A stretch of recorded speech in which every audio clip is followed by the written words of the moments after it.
معزز دوستو السلام علیکم۔ ابھی ہمیں معلوم ہوا ہے کہ تحریک لبیک پاکستان کے امیر علامہ خادم حسین رضوی کے صاحبزادے علامہ سعد حسین رضوی کو پنجاب پولیس نے گرفتار کر لیا ہے۔ تحریک لبیک پاکستان کے مرکزی رہنما پیر اعجاز اشرفی نے اعلان کیا ہے علامہ سعد حسین رضوی صاحب کو پنجاب پولیس نے بنا کسی وجہ کے گرفتار کر لیا ہے۔ اس کے ساتھ ساتھ انہوں نے پورے ملک میں احتجاج کرنے کا اعلان بھی کر دیا ہے۔ واضح رہے کہ تحریک لبیک پاکستان اور حکومت وقت کے درمیان پچھلے چند دنوں سے مذاکرات چل رہے تھے، جس کا موقف یہ تھا کہ فرانس کے سفیر کو پاکستان سے فی الفور نکال دیا جائے۔ یہاں آپ لوگوں کو بتاتا چلوں کہ فرانس کے سفیر کو پاکستان سے باہر نکلوانے کا مقصد ان سے ہمارے پیارے نبی حضرت محمد مصطفیٰ صلی اللہ علیہ وآلہ وسلم کی شان میں گستاخانہ مواد بنانے کا بدلہ لینا تھا، جبکہ حکومت وقت اس مطالبے کو ماننے کے لیے آمادہ نہیں تھی۔ اس وجہ سے تحریک لبیک اور حکومت کے درمیان مذاکرات چل رہے تھے،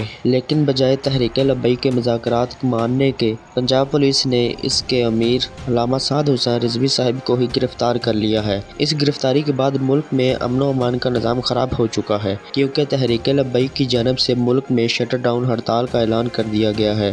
جس کی وجہ سے ملک کے حالات بہت خراب ہو چکے ہیں۔ دوسری طرف اگر دیکھا جائے تو یہ ان کا قانونی طور پر رائٹ بھی ہے، کیونکہ پولیس نے ابھی بنا کسی وجہ کے علامہ صاحب کو گرفتار کر لیا ہے، اور ویسے بھی ہم لوگ ایک ڈیموکریٹک ملک میں رہتے ہیں جہاں سب کو آزادی خیال اور اپنے موقف کو رکھنے کا پورا حق حاصل ہے۔ اس لیے ہم لوگ تحریک لبیک کے اس قدم کو قطعاً بھی غلط نہیں کہہ سکتے۔ مرد مجاہد شہید سیالوی صاحب کا بھی علامہ سعد حسین رضوی صاحب کی گرفتاری پر رد عمل سامنے آ گیا ہے، جس میں انہوں نے کھرے کھرے لہجے میں سب کچھ کھول کر بیان کر دیا ہے۔ ہماری حکومت وقت سے گزارش ہے کہ علامہ سعد حسین رضوی صاحب کو جلد از جلد رہا کیا جائے تاکہ ملک میں امن و امان قائم رہ سکے۔ اسی کے ساتھ ہمیں اجازت دیں تاکہ ہم آپ لوگوں کو وقت بہ وقت اس معاملے پر آگاہ کر سکیں، اور ہمارے چینل کو بھی سبسکرائب کر لیں۔ اللہ حافظ و ناصر۔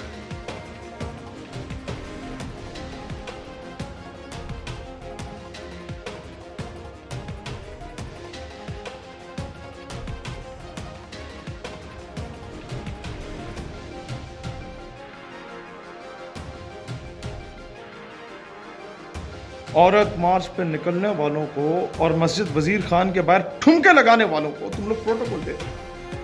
اور جب کوئی شخص پاکستان کی اسلامک آئیڈیالوجی کے دفاع کی بات کرتا ہے، جب کوئی شخص کہتا ہے کہ سرکاری سطح پہ فرانس میں گستاخانہ خاکے شائع ہوئے ہیں، تو ان کے ساتھ وہی کچھ کیا جائے جو کہ ایک اسلامک گورنمنٹ کا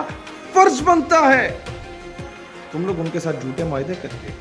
اور پھر جب کوئی بندہ اسلام اور پاکستان کی اسلامک آئیڈیالوجی کے لیے نکلے، جو لوگ پاکستان سے پیار کرتے ہیں، جن کے باپ دادا نے، جن کے آباء و اجداد نے، جن کے روحانی پیشواؤں نے اس ملک کے لیے شہادتیں دی، قربانیاں دی،